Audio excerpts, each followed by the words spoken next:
Pada dasarnya, setiap militer memiliki kemampuan defensif. Mereka mampu melindungi tanah air mereka dari ancaman asing. Angkatan bersenjata Islandia, misalnya, terdiri dari 4 kapal, 1 pesawat terbang, 3 helikopter, dan 4 stasiun radar. Semuanya dioperasikan oleh penjaga pantai negara itu.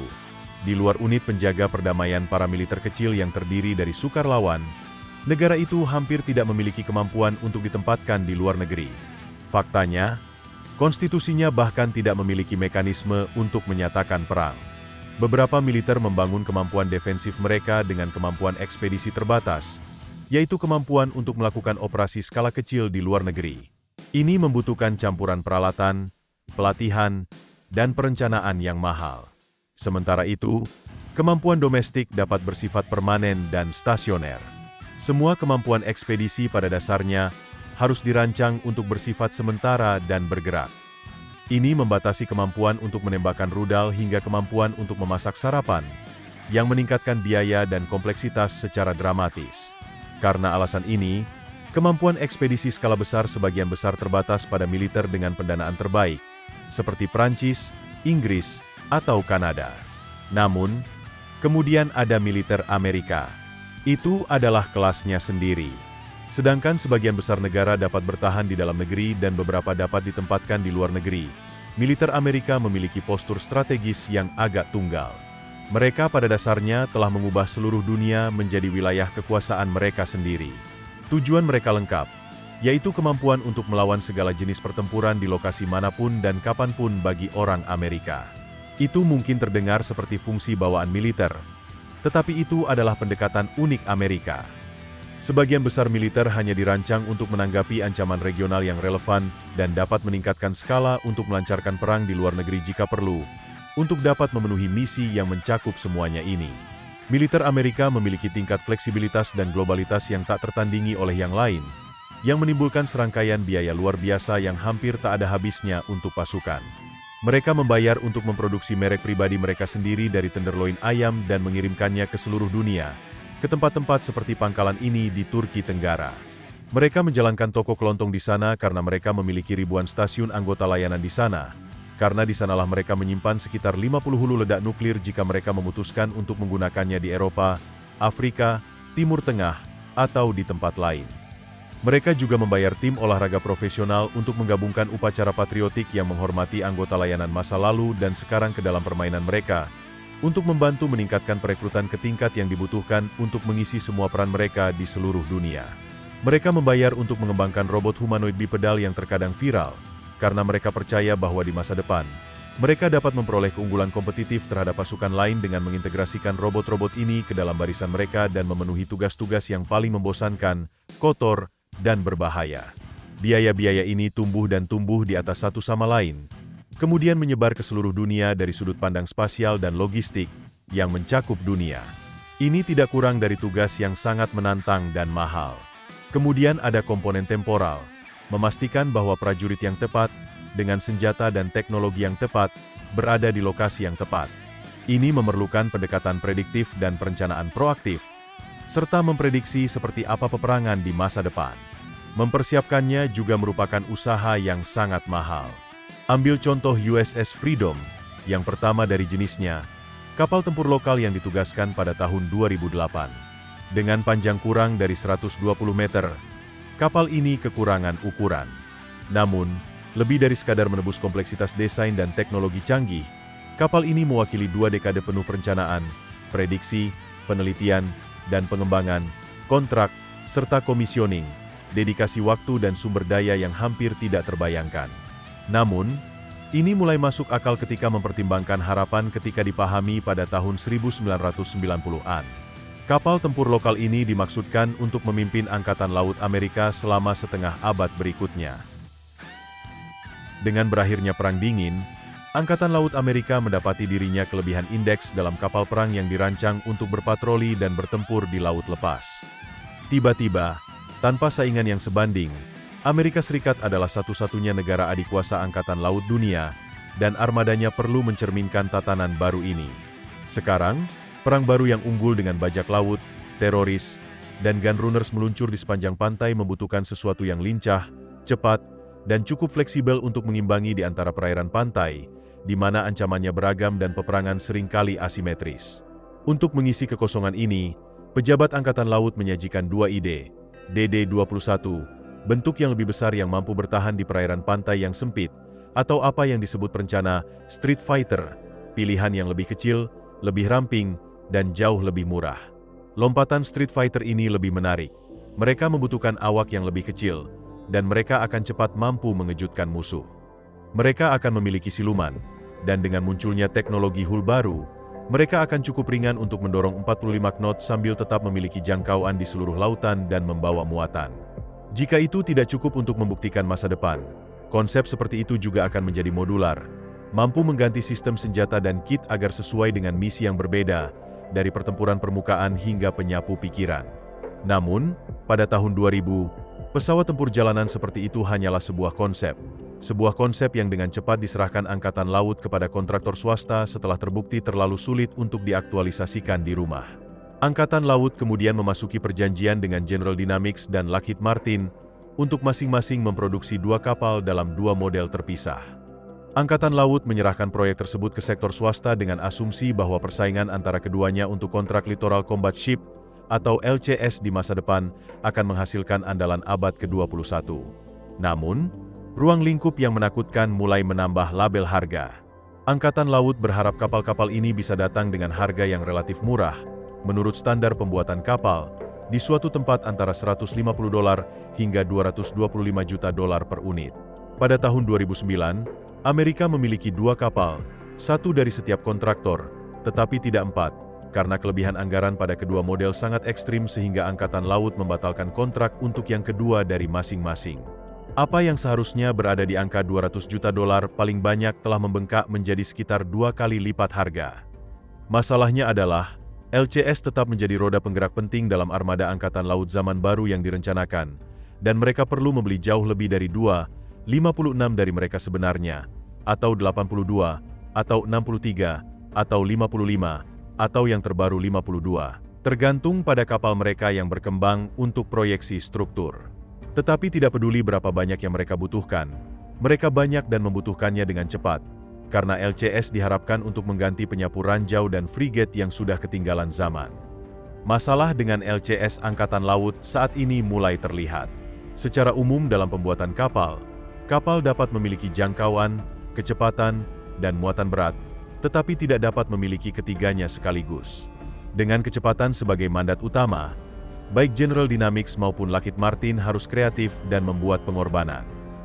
Meskipun kedua kelas LCS mampu mencapai kecepatan luar biasa sebesar 44 knot, sekitar 10 hingga 15 knot lebih cepat daripada kapal Angkatan Laut yang khas, mereka membuat pilihan desain terpisah untuk mencapainya. Untuk kelas kemerdekaan, ini berarti penggunaan trimmer aluminium yang unik, sementara untuk kelas kebebasan, Lockheed Martin menggunakan baja monolog yang lebih konvensional. Mereka berinovasi di sisi drivetrain dengan mengembangkan roda gigi gabungan yang rumit untuk menghubungkan mesin diesel kapal dengan turbin gasnya. Meskipun kedua desain ini inovatif, keduanya memiliki masalah. Kapal dengan hull aluminium ternyata rapuh, dan pada kecepatan lebih dari 15 knot atau di laut yang ganas, hull tersebut berpotensi retak. Sementara itu, roda gigi gabungan sulit untuk dioperasikan karena komponennya terletak sangat dalam di dalam kapal, sehingga staf pemeliharaan hampir tidak dapat menjangkaunya. Ketika roda gigi ini rusak, seperti yang sering terjadi di awal, masalahnya cukup rumit sehingga personel Angkatan Laut harus menunggu teknisi dari Lockheed Martin untuk mendiagnosis dan menemukan solusi. Ada juga masalah terkait kemampuan bertahan hidup. LCS, yang dibangun sebagai kapal tempur, dimaksudkan untuk mencapai kemampuan bertahan hidup level 1, yaitu kemampuan untuk melanjutkan operasi setelah serangan bahan peledak bawah air. Namun, pada tahun 2010, tahun yang sama ketika Angkatan Laut mendorong Kongres untuk menyetujui 20 kapal lagi, mereka mengakui bahwa kapal-kapal yang sudah diproduksi belum mencapai kemampuan bertahan hidup level 1. Dalam kesibukan untuk membawa kapal-kapal ini ke air, tidak ada waktu yang diambil untuk memastikan bahwa semua modul kapal benar-benar berfungsi. Ketika mereka menguji modul tersebut, ternyata banyak yang tidak berhasil. Modul perang anti kapal selam terbukti tidak dapat diandalkan karena kapal itu sendiri sangat berisik, sehingga sonar katak tidak dapat menangkap suara lain dengan andal. Demikian pula, Paket misi penanggulangan ranjau yang bergantung pada sensor onboard dan sistem sapuan pengaruh tak berawak mengalami penundaan, kerusakan, dan seringkali mengeluarkan alarm palsu. Apa yang seharusnya menjadi kapal yang disesuaikan untuk perburuan kapal selam, tempur permukaan, dan sapuan ranjau secara efektif, telah menjadi kapal tempur yang tidak mampu bertahan dari serangan, terlepas dari berbagai keterbatasan yang ada. Pada tahun 2023, Angkatan Laut Amerika telah membeli 30 LCS. Mereka telah menghancurkan laut, menabrak dinding terusan Panama, dan menghabiskan musim dingin terjebak di atas sungai St. Mereka telah menjalankan beberapa misi kecil dan menghabiskan sekitar $500 miliar per kapal untuk membangun kapal yang seharusnya menjadi masa depan. Namun, kapal tempur lokal telah terbukti menjadi bencana. Angkatan Laut akhirnya mulai mengatasi masalah ini dengan menonaktifkan atau berusaha untuk menonaktifkan 9 kapal LCS, karena semua metrik telah gagal memenuhi tagihan yang tinggi dan telah gagal secara publik serta mahal. Tetapi itu jauh dari satu-satunya proyek pengembangan selama beberapa dekade yang gagal. Boeing Sikorsky memenangkan kontrak untuk membangun helikopter Comanche pada tahun 1991, tetapi setelah 1 dekade bekerja dan $7 miliar dituangkan ke dalam proyek tersebut, hanya 2 prototipe yang benar-benar meninggalkan tanah. Begitu pula dengan perusak siluman pertama Amerika, Zumwalt. Sistem senjatanya belum membuktikan jangkauan yang dijanjikan. Sistem misilnya tidak dapat mengenai target secara konsisten, dan peluru kendalinya menghabiskan biaya $800.000 per unit, yang sangat mahal. Dengan harapan tinggi yang sama seperti LCS, proyek Zumwalt akhirnya dipotong setelah hanya 3 kapal yang dibangun. Kemudian, yang paling terkenal adalah F-35, Joint Strike Fighter masa depan yang dapat beradaptasi dengan teknologi mutakhir. Namun, proyek ini telah mengalami gangguan teknis dan anggaran yang rusak selama 2 dekade penuh, dengan biaya hingga 89% dari apa yang awalnya diprediksi. Dan daftar ini terus bertambah dengan proyek-proyek multimiliar dolar yang lebih kecil dan tak terhitung jumlahnya. Sampai batas tertentu, kesalahan dan salah perhitungan seperti itu masuk akal ketika bekerja untuk menciptakan masa depan peperangan. Perubahan dan kesalahan yang mahal adalah bagian dari proses pengembangan. Namun, tidak selalu seperti ini. Tampaknya perubahannya semakin besar dan kesalahan lebih sering terjadi. Ketika Departemen Pertahanan menginginkan sebuah kapal, pesawat, atau sistem persenjataan dibangun, ada sekelompok 5 perusahaan terpilih yang biasanya beralih ke Lockheed Martin, Northrop Grumman, Boeing, dan General Dynamics. Tidak termasuk Boeing, semua perusahaan ini memperoleh sebagian besar pendapatan mereka dari kontrak militer Amerika atau sekutu yang hanya terjadi dengan persetujuan Amerika. Bahkan, 71% dari pendapatan Lockheed Martin, misalnya, berasal dari pemerintah Amerika, yang berarti $47,5 miliar setahun. Dengan kata lain, Lockheed Martin diberikan lebih banyak oleh pemerintah Amerika setiap tahun daripada NASA, sebuah badan pemerintah besar. Sebenarnya, jika kontraktor pertahanan dianggap sebagai badan pemerintah, itu akan menjadi yang terbesar ke-24. Mereka mendapat lebih banyak uang dari pemerintah Amerika daripada sebagian besar badan pemerintah. Namun, tidak seperti badan pemerintah, untuk bisnis ini, Lockheed Martin untung hampir $1 miliar sebulan. Tetapi perang tidak selalu menguntungkan. Teknologi usaha adalah yang membawa sektor swasta ke medan perang. Sementara pada abad-abad yang lalu, militer terutama ditentukan oleh kekuatan manusia. Munculnya pesawat terbang mungkin merupakan contoh terbesar dari teknologi non-militer yang dapat digunakan untuk mendapatkan keuntungan militer setelah Perang Dunia Pertama. Sejumlah perusahaan kedirgantaraan pemula memperoleh kontrak sederhana dengan militer Amerika yang berkontribusi pada jumlah produksi tahunan keseluruhan dalam lusinan atau bahkan ratusan. Namun, ketika Perang Dunia Kedua tiba, Amerika dan sekutunya mendapati diri mereka membutuhkan pesawat sebanyak mungkin. Dengan itu, pemerintah Amerika mulai memberikan kontrak kolosal kepada siapa saja yang dapat membangun pesawat, termasuk Lockheed, Goddard, McDonnell Douglas, Boeing, Hughes, Northrop Grumman, dan John Fair. Sementara semua perusahaan ini telah ada dalam beberapa bentuk sebelum perang, kebutuhan mendesak untuk pesawat mengubah mereka secara drastis. McDonnell, misalnya, berubah dari memiliki hanya beberapa karyawan menjadi 5.000, sementara Hughes berkembang dari 4 menjadi 80.000 karyawan. Selama 6 tahun menjelang perang, Amerika hanya membangun sekitar 20.000 pesawat terbang. Namun, selama perang, pabrikan negara itu memproduksi 300.000 pesawat secara besar-besaran. Setelah perang berakhir, situasi menjadi buruk bagi bisnis. Pabrikan pesawat terbang segera berjuang untuk bertahan. Beberapa beralih ke penerbangan sipil, yang lain kembali fokus pada manufaktur mobil, sementara yang lain masih mampu bertahan dengan baik. Pemerintah Amerika mencari kontrak yang dapat digunakan untuk menjaga sektor industri baru ini, yang memainkan peran penting dalam kemenangan sekutu agar tetap bertahan. Dengan cepat, meskipun konflik baru muncul, yaitu Perang Dingin, muncul rumor di hari-hari awalnya bahwa Uni Soviet telah memproduksi jumlah pembom jarak jauh yang tak terbayangkan. Hal ini menjadi sangat mengkhawatirkan bagi media Amerika, publik, dan akhirnya Kongres. Diyakini bahwa musuh baru mereka dapat langsung mengancam eksistensi Amerika. Sebagai tanggapan, Eisenhower memerintahkan peningkatan segera dalam produksi pembom Amerika dan menyetujui proposal untuk mengembangkan pesawat pengintai ketinggian tinggi U-2 yang dirancang untuk terbang di atas Uni Soviet tanpa terdeteksi, setidaknya secara teoritis, dan mendapatkan jawaban pasti tentang seberapa tangguh armada pembom mereka. Sayangnya, jawaban yang diperoleh tidak banyak. Informasi tersebut hanya merupakan sebagian kecil dari apa yang telah dispekulasikan. Namun, bagi para produsen yang terlibat, hasil tersebut tidak berarti banyak. Cerita yang hampir identik muncul beberapa tahun kemudian dengan peluncuran rudal Soviet, Sputnik. Pada masa itu, Partai Demokrat memanfaatkan peristiwa tersebut untuk menyebarkan narasi bahwa Eisenhower dan Partai Republik tertinggal dalam pengembangan teknologi Soviet. John F. Kennedy, menjelang pemilihan presiden 1960, memanfaatkan perkiraan yang berlebihan tentang kemampuan rudal Soviet yang bocor dari Angkatan Udara. Ia menjadikan ketidakseimbangan yang dirasakan ini sebagai bagian utama dari kampanyenya, berpendapat bahwa musuh politiknya mengabaikan ancaman tersebut. Publik Amerika mempercayainya, bahkan setelah menerima bukti yang kuat untuk membantah klaim tersebut. Kennedy melanjutkan retorika ini, yang terbukti sangat berguna secara politis dan berkontribusi pada percepatan pengembangan rudal Amerika. Ini menjadi rejeki nomplok yang sangat dibutuhkan bagi perusahaan kedirgantaraan Amerika, mengingat berkurangnya kebutuhan untuk pengembangan pesawat terbang dalam jumlah besar.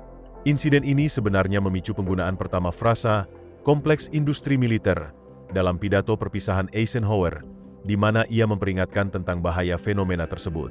Eskalasi Perang Dingin berikutnya membuat industri pertahanan hidup dan memulai era pertumbuhan, karena pengeluaran militer Amerika mulai meningkat secara konsisten. Namun, setelah runtuhnya tembok Berlin, tanpa adanya Perang Dingin lagi, Departemen Pertahanan memperingatkan kontraktor tentang pemotongan besar-besaran dalam pengeluaran. Ini memulai era konsolidasi dan akuisisi, karena industri bersiap menghadapi apa yang mereka yakini akan menjadi periode perdamaian berkelanjutan pertama dalam keberadaan mereka. Meskipun pengeluaran pertahanan memang menurun, penurunan tersebut hanya sedikit dan bersifat sementara. Peristiwa 11 September dan perang berikutnya dengan cepat mengembalikan Amerika ke tren historis pengeluaran militer yang hampir abadi. Hari ini, dengan banyak perang tersebut sudah berakhir, pembenaran paling populer untuk pengeluaran militer adalah meningkatnya kekuatan militer Tiongkok. Meskipun banyak dari ancaman ini mungkin sah, sulit untuk mengetahuinya dengan pasti karena industri pertahanan, pelobi, dan politisinya sangat efektif dalam membentuk wacana publik. Sebagian besar lembaga pemikir teratas didanai, setidaknya sebagian, oleh kontraktor pertahanan.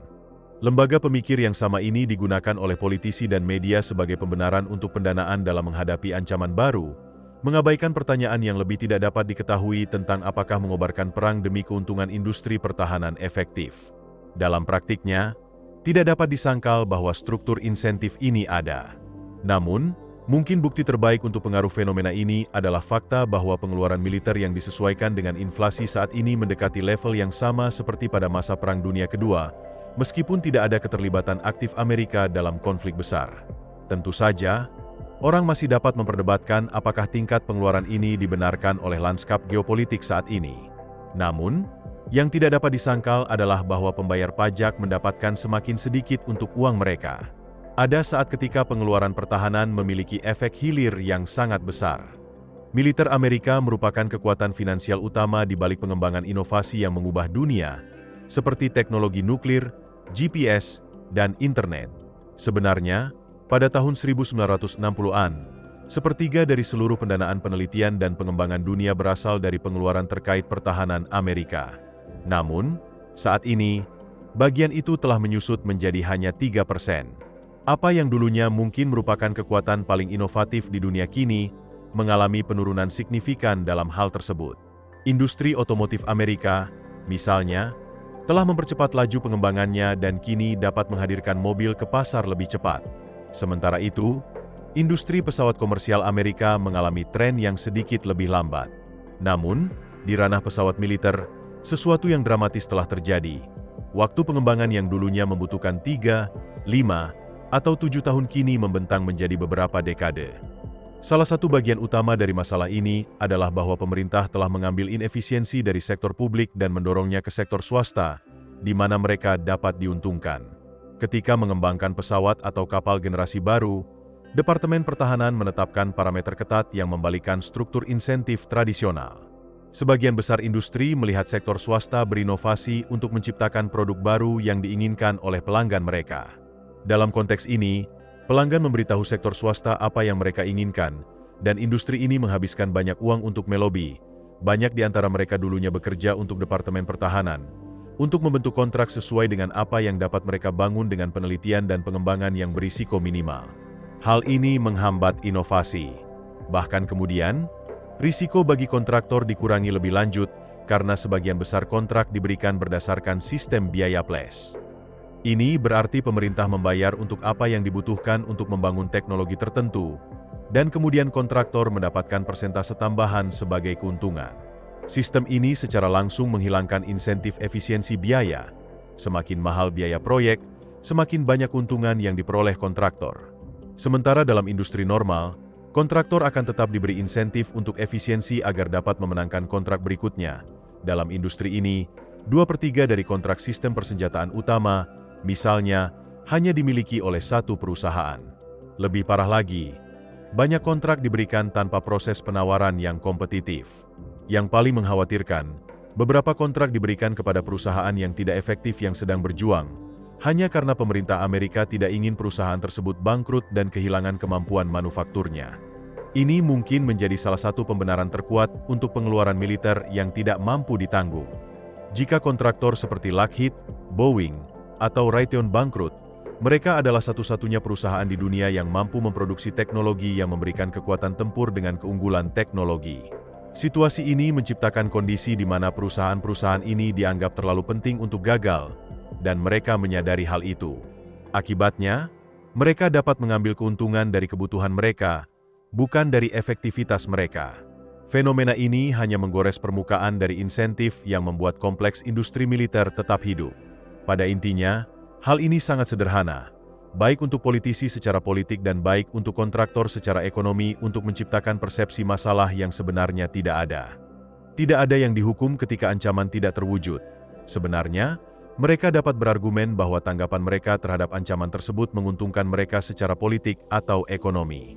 Sebaliknya, individu dihukum ketika ancaman yang mereka perdebatkan tidak menjadi kenyataan, sehingga membuat siapapun tidak bersemangat untuk menindaklanjuti.